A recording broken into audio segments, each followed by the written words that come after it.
Love it. You ready? Yeah, I'm ready. I'm ready to rock and roll. Okay. Yeah, ready to rock and roll. Today's episode is brought to you by Mighty O's Organic Donuts. They are nutritious and delicious. Christopher, help yourself if you want, or you can take them with you. It looks like somebody already got started on that one. Was that you? No, I will definitely grab this one on my way out. Okay, so we'll move this for now real quick. On my way out. I don't think it would make for a good interview with me. Like, Okay. the way I eat. Yeah, I those- eat kind of like a mess.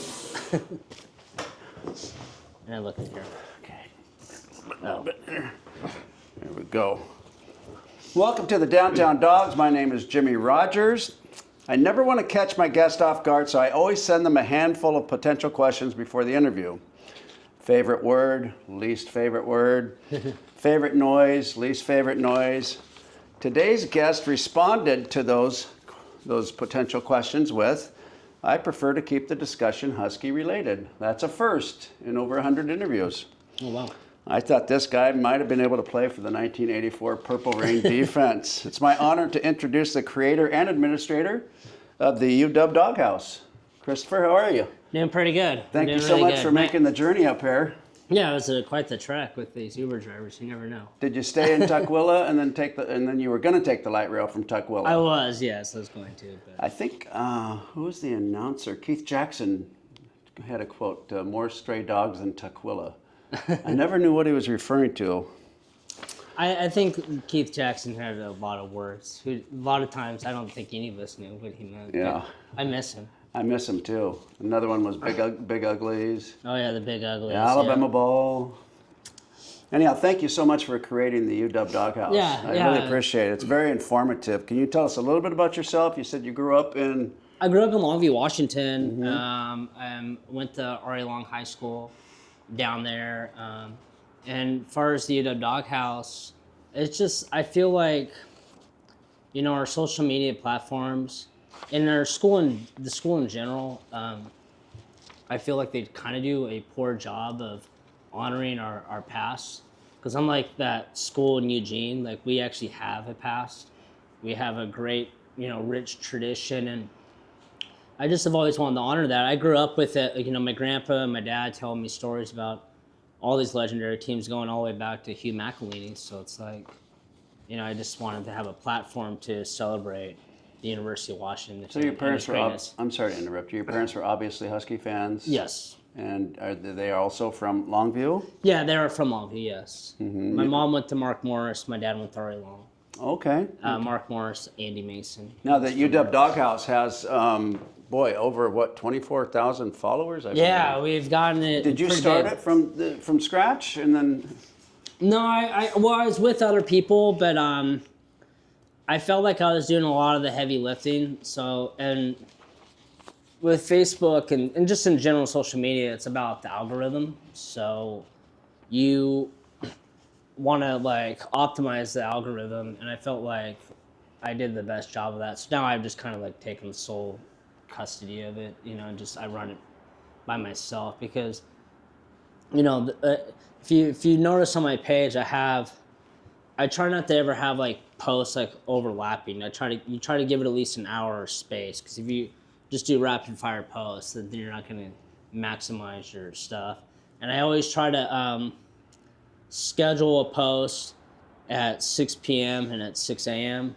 and then the rest is just, you know, breaking news or news of the day. And then, but I always try to have 2 consistent posts of the day, 6 a.m. and 6 p.m. Okay. At least. Do you have another job besides this? Or? Yeah, I do. I work at a casino, actually. I've been doing that since 2008. 2008, so you must be a math guy. Yeah, I am. You love the numbers. I'm a huge, I think that's what always drew me to sports. Most people are drawn to sports because of the athletic ability and like the, you know, the toughness, whatnot. For me, I was all about the numbers. Interesting.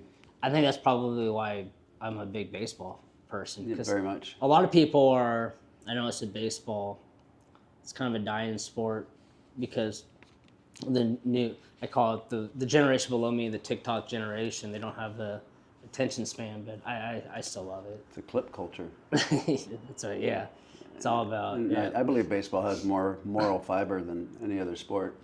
I love baseball. At this point.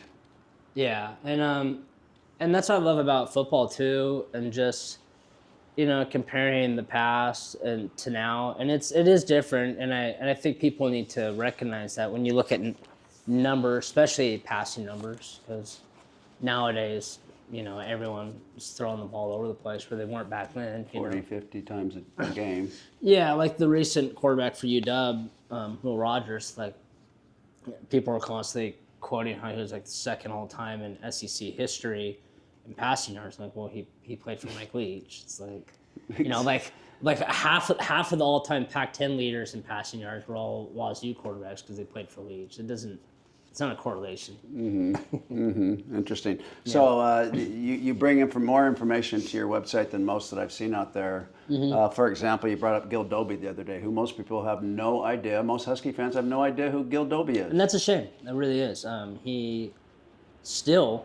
Those Husky teams have the longest unbeaten streak in NCAA history. I wish there's a lot of stuff I would do if I was 80 for a day, but I would, have like on the decals, I would have that longest unbeaten streak. I'd have like a little placard on that. I would have every Rose Bowl champion placard. I'd have the Sugar Bowl placard. And I'd definitely have. It's a shame that you guys aren't anywhere in the stadium. It's like you won the Orange Bowl, and if they don't have the guts to proclaim the national champions, I would, because we already did it, set precedent by doing it in '60.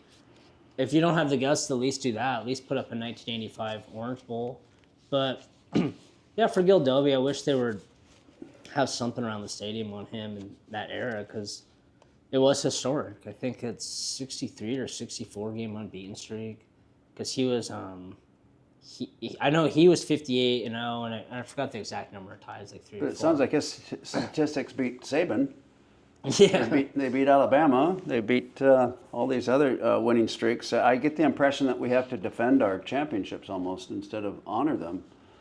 Well, yeah, I feel like, it's like, like I wish we would announce those more, because I was looking into it. There actually is not just for '84, but like I guess like back in the day, because they did things way differently in 1910, but like UW supposedly is the national champs for 1910. I wish, we just put up that banner too. So the 2016 team with Peterson went to the Final Four. Yep. Lost to Alabama, so I'm not sure where that puts you in the ranks if you lose in the Final Four. I mean, theoretically, you could say fourth. Yeah, they finished in fourth. Yeah. Okay, so they're fourth in the country, and they got a banner in Husky Stadium. Yeah. I thought, so we're just going on, final rankings, but they're fourth. And, I don't mean to sound like sour grapes, but our Orange Bowl team finished second.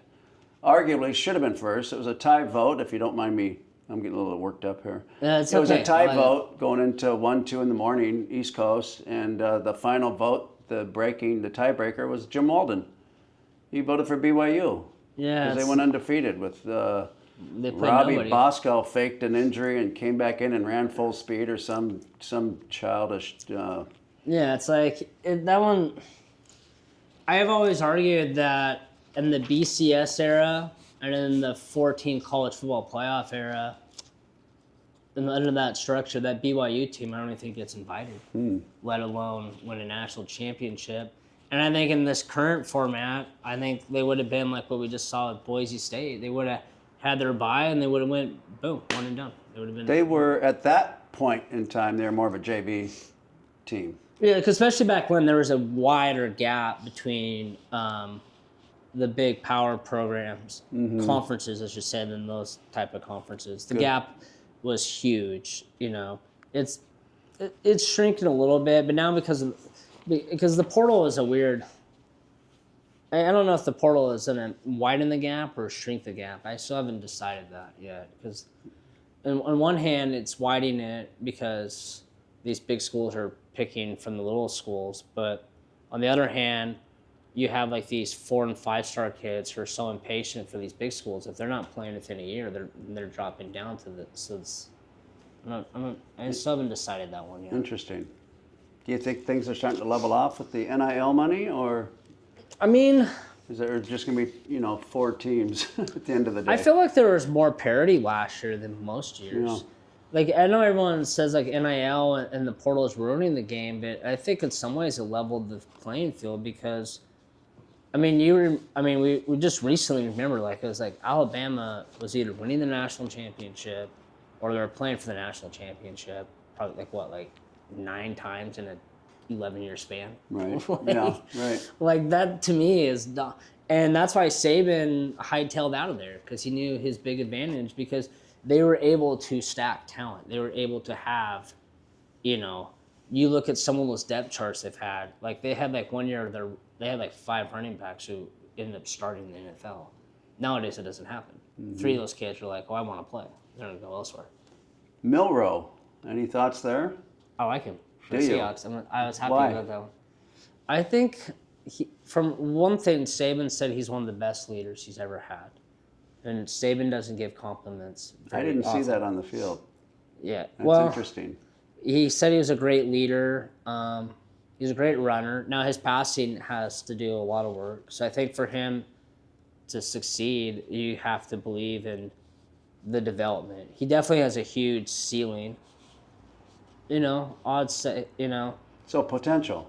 Yeah, he's got a huge and they only invested a 3rd-round pick in him too. Yeah. So I feel like at worst he's just going to be like a short, if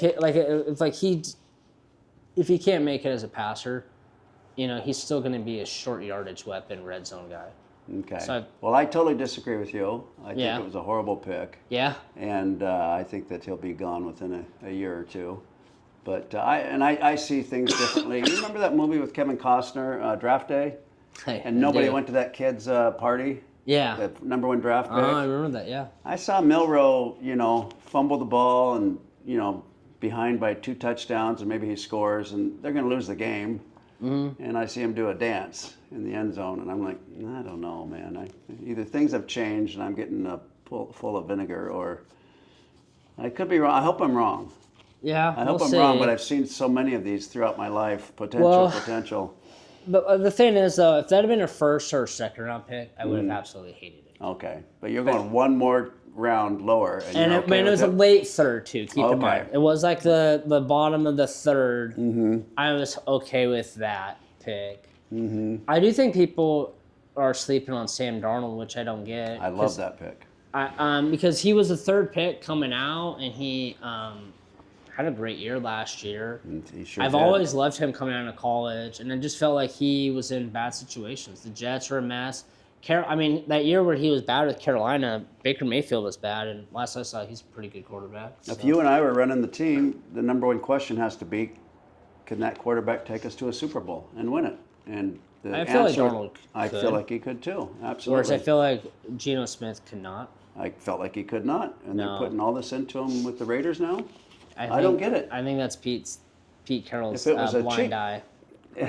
I think it's for whatever reason, we've all met people in our lives who, like, they're the smart people, and they will have, like, one flaw, or they'll see something, and you're just like, what are you... I feel like that's Pete with Geno, That's the one flaw, but it's going to cost a franchise. Yeah. That's a lot of money and time and Yeah, heartbreak. we've I all- always felt when you put your heart and soul and body into something, and let me emphasize your hips, knees, shoulders, head, Yeah.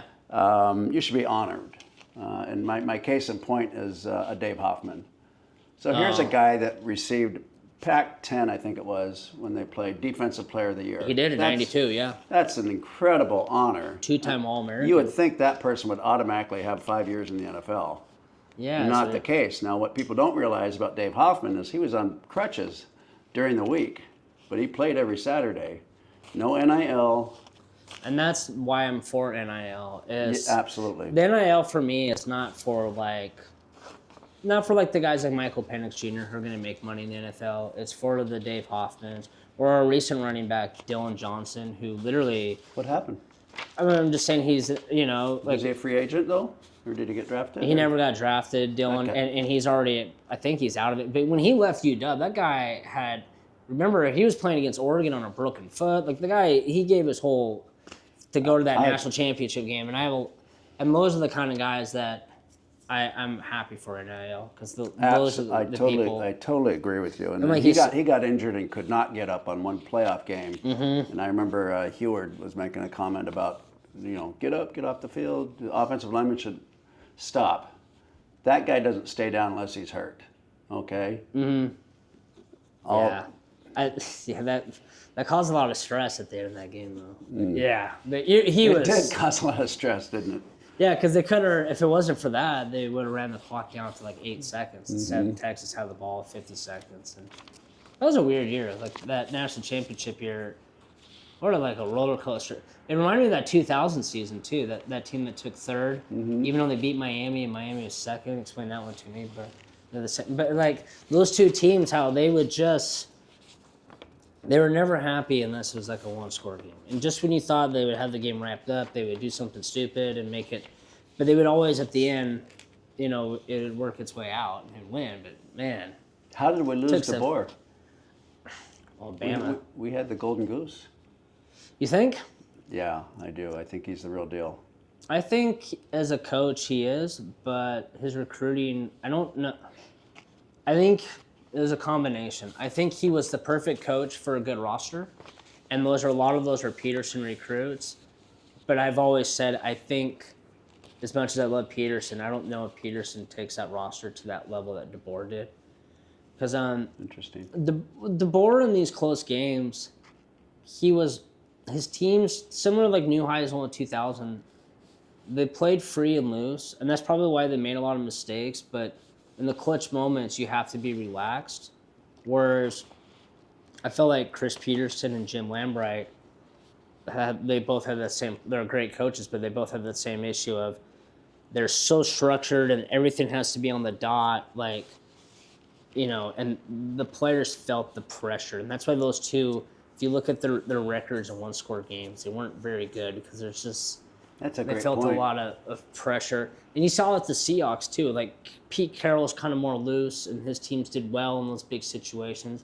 Mike Holmgren, a very structured, detailed guy. Teams very rarely made mistakes, but in those key moments, they would just get too tense. And that passing game with DeBoer was just amazing. They took all the short routes like Oregon ran with the kid that got drafted in the first round, 5, 10, 15-yard routes, and they did the same thing 45 yards down the field. Oh, their back shoulder, that Penix to Roman Dunze back shoulder fade was no one could stop it. Yeah. No one stopped it. Yeah. That was like pouring water in a bucket. Like they knew.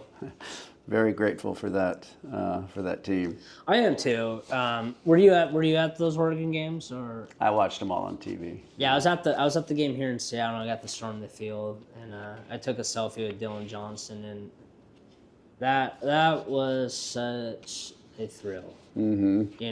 Watch just the whole atmosphere, and then I watched the Vegas game. That to me, that's my favorite Husky non-bowl win. It might even be favorite win, period. Because just so much was on the line, and then it's like, and just I remember like even after that first game in Seattle, immediately after the game, this is how arrogant Duck fans were. They can't even give us like a minute to celebrate. They're like, see you in Vegas, see you in Vegas, see you in Vegas. And it's like my fan page, it's just flooding after every game. See you in Vegas, see you in Vegas. And then we saw them in Vegas. And then they shut up. And they had to go play Liberty. Right. And whereas we got to go to the playoffs. So do you have a favorite Husky team? It might be some recency bias, but that 2023 team was pretty special because, and it might be the last team where it's like that, it was special because those guys went through so much together and they were there for so long. Like, I mean, that was the same team that, I know Penix was added to it, but the most part of that was the same group that literally lost to Montana 2 years earlier. Interesting. And it's crazy to see same like players. Pretty much, minus the Penix factor and different coach, but like that offensive line in 2021 that we hated. We wanted Scott Huff gone. They won the Joe Moore Award for best offensive line in the country 2 years later. And that's why I'm so optimistic with this current group. It's like, with offensive line, you need continuity. And I always bring that up, like the 2000 team, their offensive line was, I felt that plus Tui was the strength of the team. those are the same guys that got Coach Lambright fired 2 years earlier. So you just have to, just because an offensive line is bad one year doesn't mean it's going to be bad the next year. And history shows with Husky football, we've had some down years that have led to great years. Like the '91 team, they were 6-5 and nearly cost James his job in '88. Right.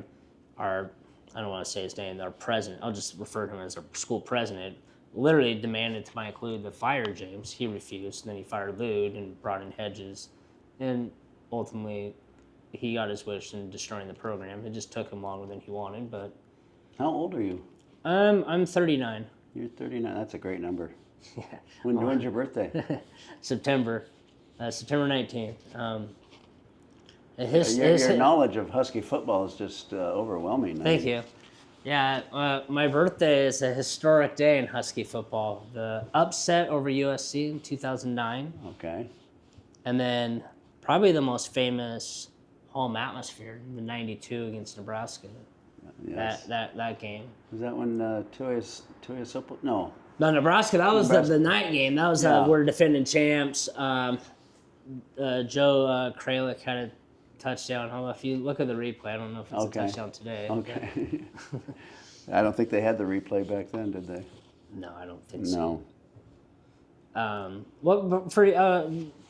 I'll ask you a question. Sure. What was your favorite atmosphere game for you?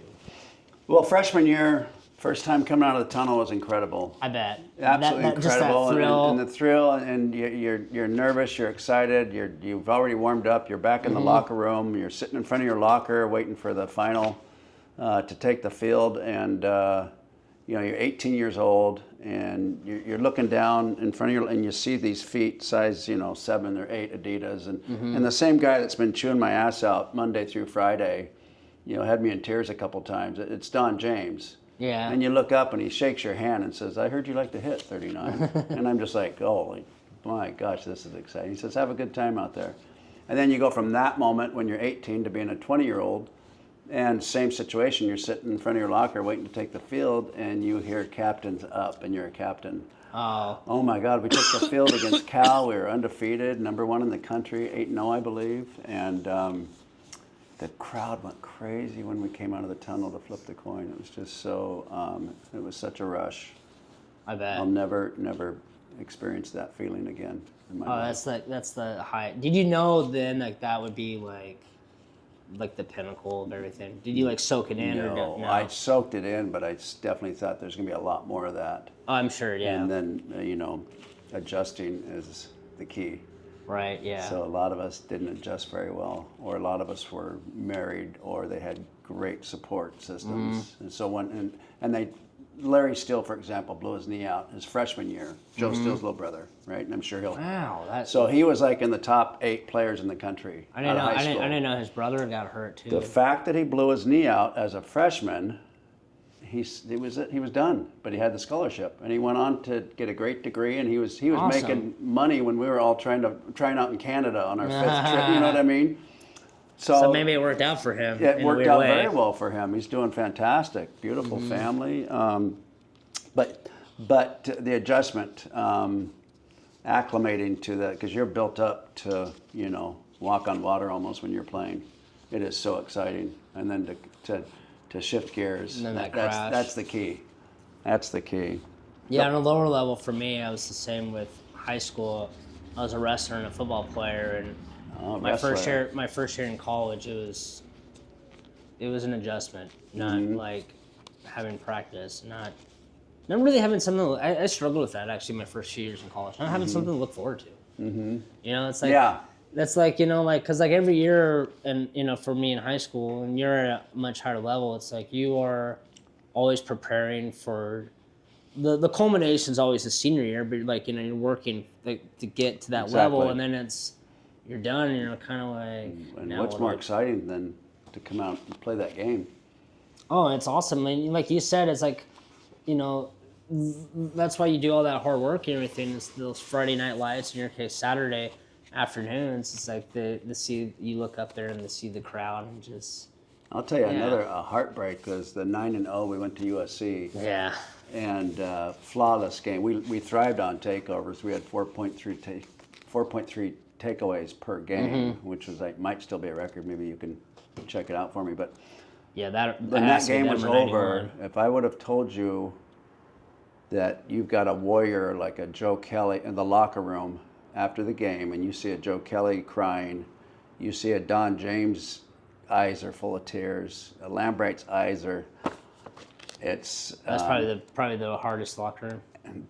no, hands down, and then to have a Mike Lude, rest in peace, who's got the wherewithal, the hindsight, he called the Orange Bowl committee before there was ever talks of an Orange Bowl, before the Apple Cup. And So he was getting that. He convinced the Orange Bowl committee to go to Wazoo, to Pullman, and he told them what great weather it was in November. They're probably like. And so they went to the Apple Cup, which we won thanks to our offense. Yeah, I always wondered that. I looked at those scores of that year, and it's weird. Is the defense dominated all year, and yet that Apple Cup was like that one weird game where it's like the high scoring game. Yeah. Go figure. Yeah.